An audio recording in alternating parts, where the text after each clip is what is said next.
let's not talk politics and masters. Yeah. Let's just play Let's poker. talk, poker. Let's talk getting some of those. They're not Bradley dollars. Let's get some Zarina dollars. This is disgusting. Come on, guys. Add them to the blog. He's charging $50 an hour.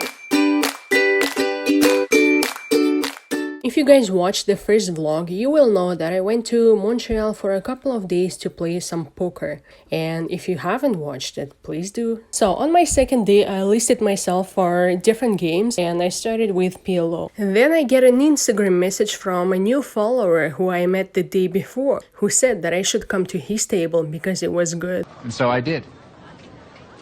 Yeah. I buy in for 200, which was the maximum for this table, and literally 5 minutes later, I pick up pocket jacks. There was a $5 under the gun straddle, one caller, I raised to $25 in the cutoff, and only the big blind calls me. So we are now heads up to see the flop. The flop is 3-5 king rainbow. I see bet $20, and the big blind pretty quickly folds. He then asks me what I had, and I shamelessly say that. Follow my vlog and you'll see. Don't forget to like and subscribe. Now that you've liked and subscribed, let's get to one of the most important hands of the night. The 10-8 off monster. Under the gun player raises to 11 plus 1 calls. I was in hijack position and I decided to call. And here are 3 reasons why I did. Number 1 was after the jack's hand, so I guess I was feeling a little confident. Number 2, I was in position, so if anything I could always bluff it. And finally, I just sat down at this table, so I purposely wanted to give them the loose image. We are 3 ways to see the flop, and OMG, we flop the nuts. Who am I to disagree, right? It gets better. Sorry, 27.65? Yeah. The under the gun bets $27.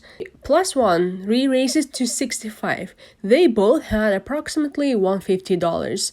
With so much action and the 2 spades on the flop, I thought it was the best move to just push all in. The under the gun clearly liked his hand because he was tanking for about 2 minutes. But eventually both of these players decided to call and we get to see the turn. The turn is a 10 of spades, which is not ideal because first of all, I may be chopping the pot with someone who also has the 8, and second of all, it gives the flush draw to whoever has the spade. The river is a king of hearts. The first player had 7-9 for 2 pairs and the second one had top with a nut flush draw. Dodged a bullet. No judging. And my monster 10-8 off holds. Wow, what a great start to the night. That's why, guys, table selection is important. So if somebody tells you their table is good, you should probably check it out. About 20 minutes later, I'm in big blind and I see pocket kings. Very nice. There were a couple limpers and I decided to raise to $25, which was a little too much for these stakes and for this table in particular. Not surprisingly, everybody folds.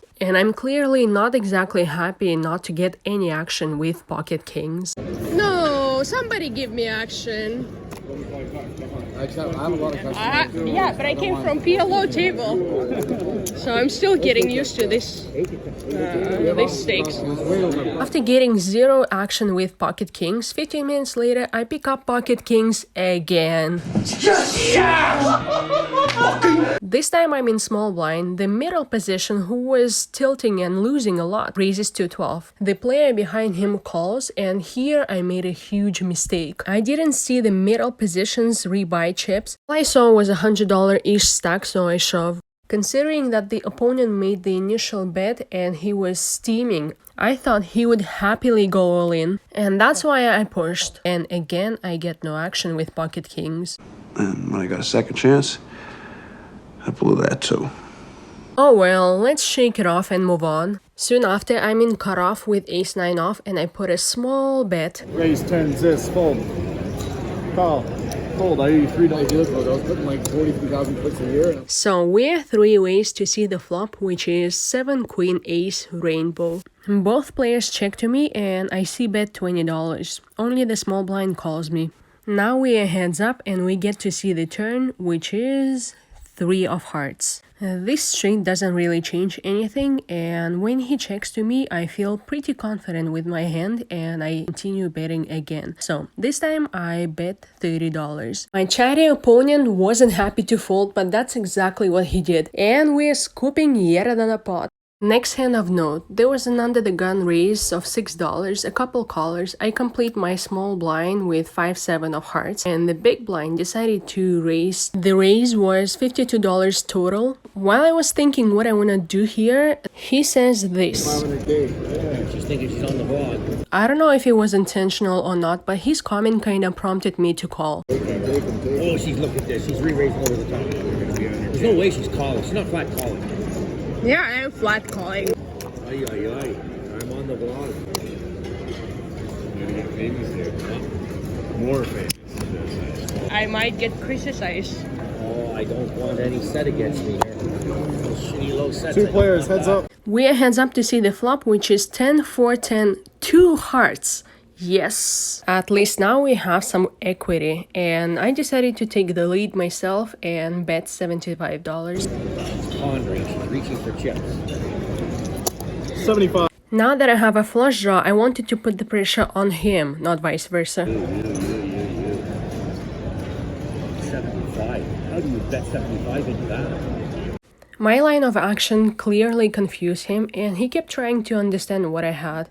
He's thinking out loud if I have ace-jack of hearts, if I have a 10, if I have a set of 4s. He was thinking for a very long while. Maybe it took 5 minutes of him going back and forth, whether he wants to call me or if he wants to fold. You want to show one card, do you? I'm desperate. He also tried to get information from me, but when I'm in the hand, and especially when I'm all in, I just do not talk. Because I don't want to give the extra information that might have the opposite effect. Eventually, my talkative opponent decided to fold. If I remember correctly, he had pocket 8s. Ah, come on, man. No, She took you. She took you. Look, she just put you on candid camera. She's never gonna know. She's young. While these men were arguing whether he should have called me or not, the very next hand I pick up King 10 suited. There was an under the gun straddle of $6, 2 callers, and I'm on the button and decided to raise to $26. What you might have noticed already is that I try to play pretty aggressive, so there is no limping from my part for the most part, and I try to play in position to gain the informational advantage over other players. This being said, 2 middle position players call me and we have 3 ways to see the flop. It is King 7-7 rainbow. Both players check to me and I make a standard C-bet of $50. They both fold and we take down another pot. And that's when they started talking about Zarina dollars. Getting some of those, they're not Bradley dollars. Let's get some Zarina dollars. This is disgusting. Come on, guys. Add them to the blog. He's charging $50. Am I? Let's see the stack. Clearly the table is after me now. Next interesting hand. I'm in middle position and I raise to 15. Everybody folds except the big blind, who mean raises me to $30. Suspicious, but of course I'm gonna call for $15 more. We are heads up to see the flop, which is 9-4 deuce, all spades. Let's face it, it's a pretty terrible flop for my hand. I was hoping for a check down, but the big blind decided to go all in for 189. I prefer putting pressure myself on people, not opposite. I'm thinking through all my options and I realize that this is a new player and I haven't seen him play much, but he did look like a tight player. Overpair, no spade. Why would you go all in for $30?